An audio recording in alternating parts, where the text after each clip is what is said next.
And ఇంకొకటి నిన్న లైవ్‌లో చూసింది ఏంటి అంటే శ్రీజ, భరణి నామినేషన్ మాత్రం లిటరల్‌గా 30, 40 ఏదో ఒక గంట సేపు అయింది. ఒక్క సమయానికి వచ్చిన తర్వాత బిగ్ బాస్‌కే చిరాకొచ్చి లిటరల్‌గా అనౌన్స్‌మెంట్ చేసాడు లిటరల్‌గా. శ్రీజ "నీ పాయింట్ అయ్యిందా?" అంటే "లేదు బిగ్ బాస్ ఇంకా అవ్వలేదు. నేను ఇంకా కంటిన్యూ చేస్తాను" అంటే బిగ్ బాస్ కూడా షటప్ అయిపోయాడు.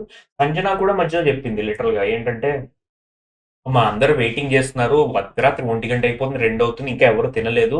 తొందరగా చెప్పి చేసేయి అంటే, నేను అరుస్తా, నేను అరుస్తా, నేను ఉంటా, నేను ఇక్కడ ఒపీనియన్ చెప్తా. రాత్రి 2 వరకైనా ఉంటా, 3 వరకైనా ఉంటా, 2 గంటలైనా ఉంటా, 4 గంటలైనా ఉంటా. కొంచెం డ్రాగ్ చేసినట్టు అనిపించింది. అందరికీ చిరాకేసింది లిటరల్‌గా చూసి. హౌస్ మేట్స్ అందరికీ ఏంటి ఏంటి ఇంకా డ్రాగ్ చేస్తుంది. ఇమ్ము ఫేస్ చూడాలి లిటరల్‌గా. ఇంకెంతసేపు ఆపేయి అన్నట్టు చిరాకుగున్నారు లిటరల్‌గా. సో అదనమాట. అండ్ 'బర్నీ' మాత్రం ఒక విషయంలో అప్రిషియేట్ చేయాలి. అంటే ఒక నెగెటివ్ ఉంది. ఒక పాజిటివ్ ఉంది.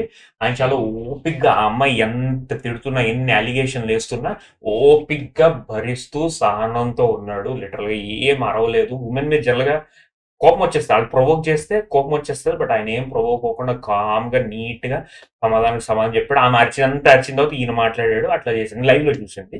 అండ్ ఒక్క నెగెటివ్ ఏంటంటే కొన్ని ఒపీనియన్స్ ఆయన అంత పర్ఫెక్ట్‌గా చెప్పలేకపోతున్నాడు అని నా ఫీలింగ్. ఇంకా కొంచెం ఆర్టిక్యులేటివ్‌గా ఉంటే ఇంకా చాలా బావుంటది.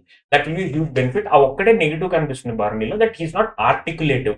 అంటే ఒక ఒపీనియన్‌ని పర్ఫెక్ట్‌గా కన్వే అయ్యేలా చెప్పలేకపోతున్నాడు. మేబీ టాకింగ్ స్కిల్స్ కొంచెం వీక్ ఉన్నాయి. అండ్ అగ్రెషన్ పరంగా and the way he is doing things is okay. But కొన్ని విషయాల్లో అండ్ అంటే మళ్ళీ ఇంకా ఆ ఎగ్ విషయంలో కూడా ఆయనది కొంచెం ఫాల్ట్ ఉంది. లైక్ ఆయన ఒప్పుకోకపోవడం.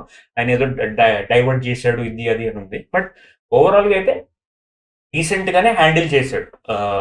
అదే నామినేషన్స్ ఇప్పటి వరకు.